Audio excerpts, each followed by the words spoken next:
I'm Trevor. I'm Sue. And we're Poshcats camping.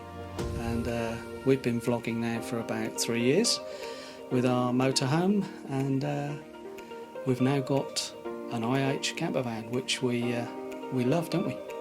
That's always a dream. I used to head straight for it, didn't I, at the NEC? Yeah. There Sue goes, off she goes. Yeah, I had to slow Sue down in the halls at the NEC. She would go straight for the IH stand. But yeah, we've been 3 months in, and we're really loving it. Well, it's very familiar to us because our blue one stands outside, and it's the same shape and layout as our van. But the interesting thing about it is the all-terrain tyres. The community now are going to the all-terrain tyres. I mean, it's not just the look, is it? It's the practicality of getting on and off the field. For me, I like the smooth tyres, I must admit. Bit of a silver top. I do like the LED lights. Yeah. Got LEDs in Yeah, I do like those. So the van's being gradually upgraded, and yeah, it's a cracking looking van. I like the colour. We're attracted to the motorhome door because we're motorhomes. We've come from a motorhome and background. For us, we're all year round campers, and the motorhome door does for us keep it cosy in the winter. And the dogs. And the sliding door would be a problem with our two little dogs too. I think that was great. We've had the conversation a number of times, and I don't think there's a right or wrong. No, it's just what's best for you. You can see the attraction of having the sliding outdoors, because you bring the outside in, don't you? Yeah, yeah. So. And the outdoor camping is what campervans is all about.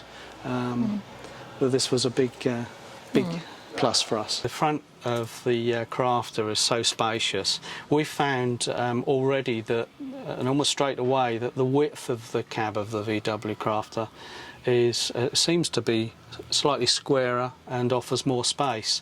So many an evening I can turn the seat round and pull this one forward, and I sit up this end with my little laptop with the additional table to put a drink. Coffee cup. That's right. I mean, a little bag of sweets on there, don't I? I like the funky yellow stitching on this one. The dark van from the outside, quite striking, and you would expect it to be really quite dark and closed in inside. But with IH, you can choose the colours, can't you? And there are a number of different combinations you can have to make the inside look really spacious, and I think that's what you've done here. Looking down the van, it's amazing the light and the space that's been made by the choice of colour. This part of the van is for your sleeping and your daytime use, and also your dining room, isn't it? And during the day, it's lovely. You can just sit and lounge about. I can go that way, or I can go that way. That's right. And I usually sit here because I can see the TV. You can see the telly. But then the biggest change for us is to have the panoramic views. So we sometimes have the fly screens up, which gives us a little bit of privacy, like a net curtain, if you like. But to be able to sit and watch the world go by in the rear lounge is a big plus for us. This is lovely and padded, and it's handy for putting things on. And I love these little cup holders. I think that's a really nice touch. Yeah, it's very comfortable. The roll top here is fixed, and the cushion is removable to help make the bed up.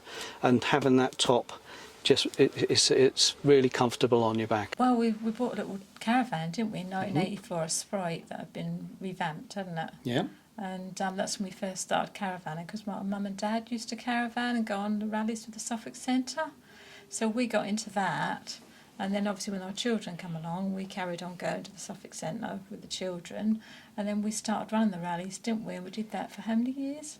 We was on committee 13 years, so it was about that. We were running events. And you did the website. You did the website. We did the website as well. So we were passionate about camping and the outdoor life. And, you know, it was a family thing, really.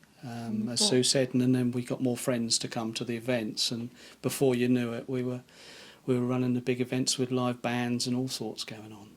That's fantastic, because we used to do lots of fancy dresses and people Yeah. always used to take part. Not messing about. It's changing more with so than with before COVID. yeah, COVID has changed things It's again, changed really. But things. we found with social media coming along that and with Wi-Fi and all of the technology that you have these days, people want more than just a rally field. They want electric hookups and all the gadgets with them. So camping is really changing. In the last 10 years, it's changed beyond recognition, really, I think. And then we decided to change to a motorhome 4 years ago, didn't we? We did, yeah. We've had. Why that change then? There, what was the? It was easy to set up. Yeah. More flexible, so you don't have to stay on one campsite and then drive everywhere with a car. You can just go on a campsite just for a couple of nights and then move on to the next one and just see what was local, really. I think it's a So that's- spontaneity, and we couldn't park Bertie very well because he was 8 metres, weren't he? Yeah, our first motorhome was a big coach-built motorhome, and there was always the problem with parking. If you wanted to visit a castle or a little village somewhere, the parking was sometimes difficult, so you had to plan it ahead. Yeah. You split the driving up, or was one the driver? One No, Trev's the driver. I do mainly drive. I've lost my confidence I'm since I working was on that. ill. Since I was ill last year, I was dizzy for 5 months and couldn't drive the entire time. So I've got a bit out of practice, and because Trev's retired now, I tend to let him do all the Yeah. driving. Yeah. So, Have you noticed a lot of new people coming into the industry of campervan and motorhome?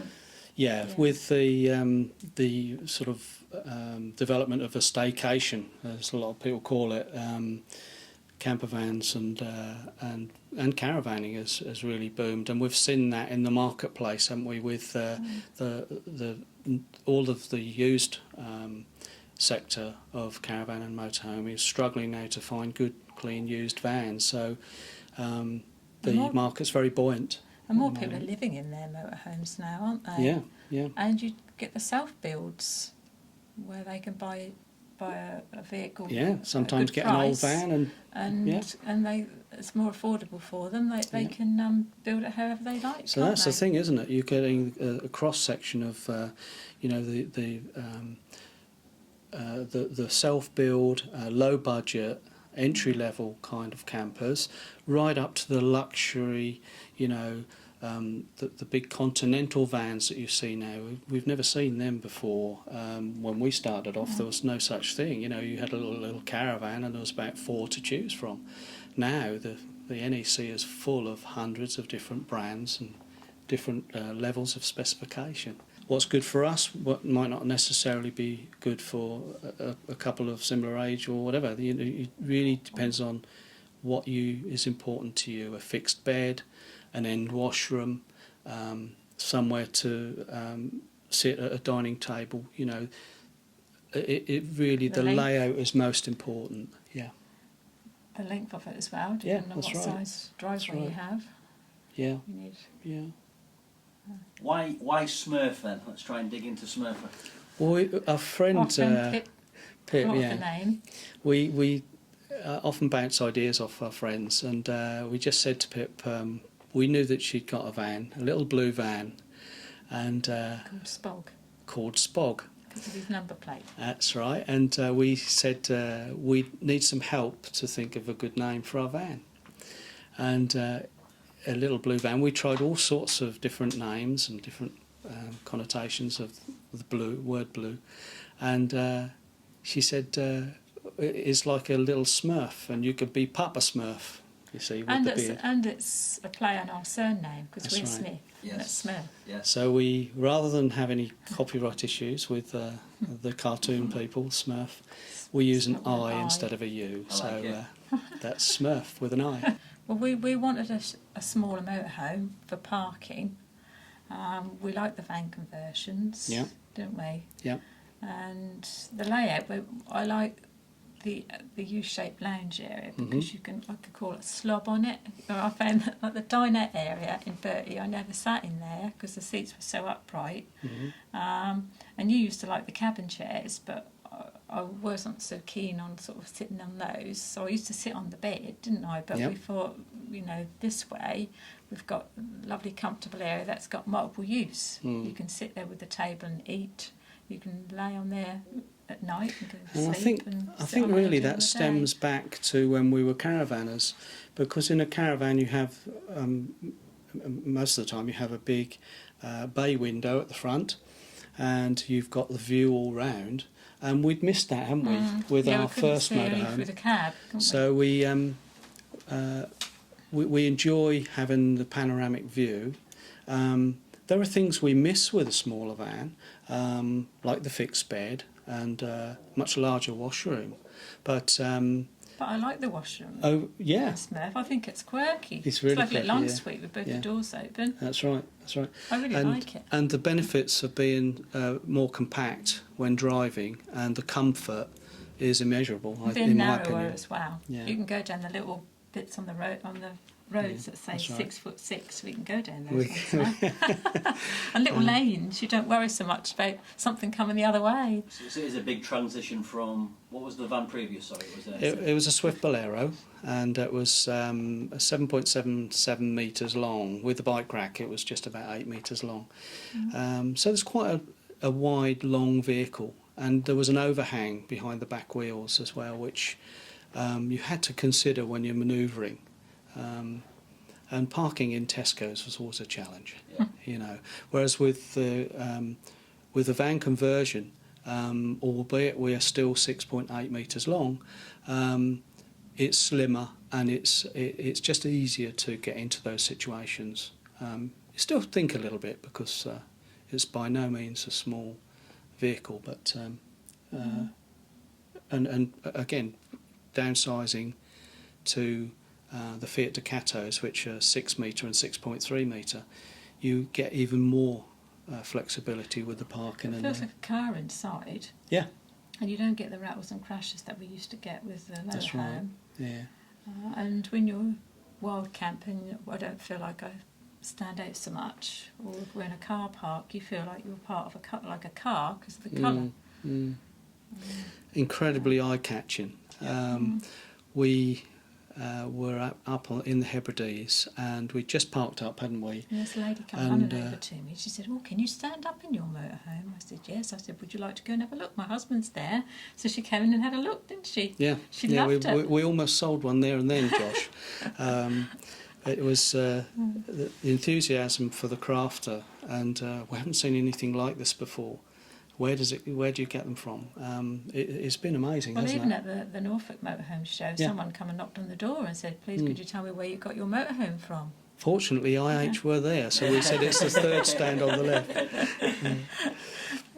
What has been some of the best trips you've done? It doesn't have to necessarily be in the IH. What have been some of the things that you've really ticked off the bucket list? I think the best trip is always the next trip.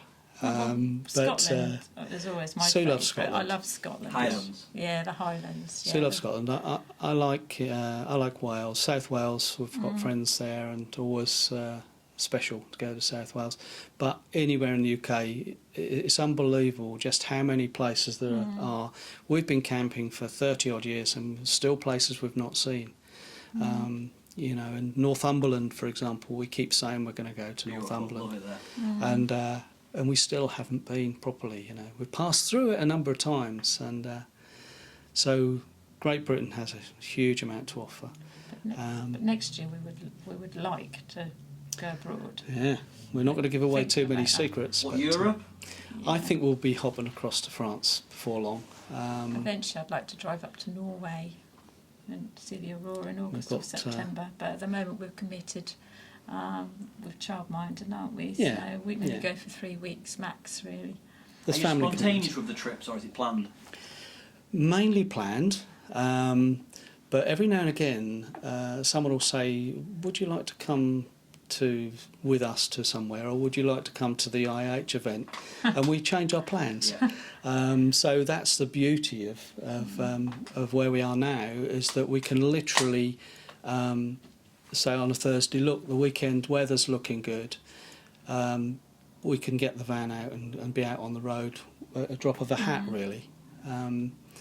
Whereas with a caravan and with the larger motorhome, there was a bit more effort to set up and get sorted out. But yeah, we love that part of it.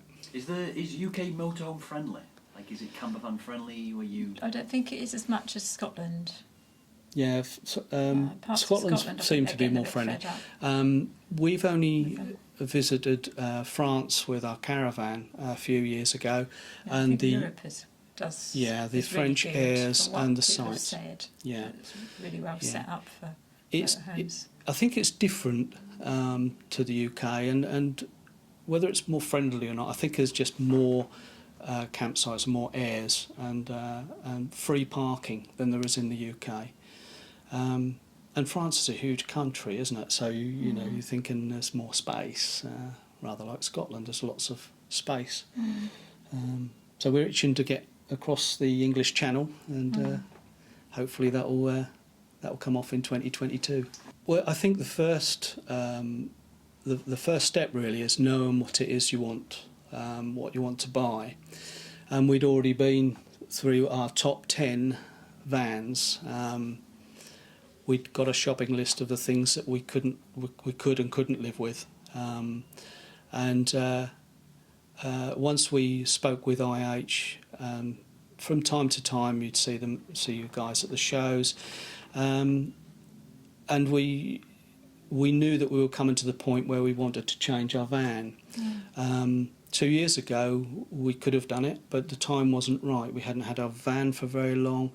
The time wasn't right, so we looked closely at whether it was achievable, and with the help of IH, we did a trade-in, and it was a numbers game at the end of the We were lucky day. to get it, weren't we? Because this van was actually made for somebody else, and they couldn't pick it up.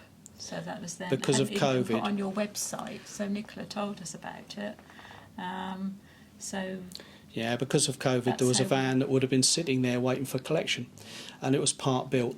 So Nicola said, "Look, you know, we've spoken to the customer, and they're willing to wait until next year for their van, and we'll sell the van that we originally intended for them." So we stepped in, and with a little negotiation and a little bit of a change to the specification, it was just what we wanted, wasn't it? And strangely enough, when I was back in the day, when I was on the tools as an electrician, I had a blue van very similar to it in the early 1980s. circle. So full circle, yeah. Well, we do YouTube for fun. We'd never intended for it to be I'll make a living from we don't it take or anything it too like that. seriously, do we? We don't take it seriously, but we love the community. We've met some And- lovely people, and we yeah. never dreamt of that. And the People that easiest, stopped us and said, "Oh, we bought a motorhome because we've watched your channel." It just makes you feel so good. So the easiest way to find us is poshcats.com, or just do a Google search for Poshcats Camping.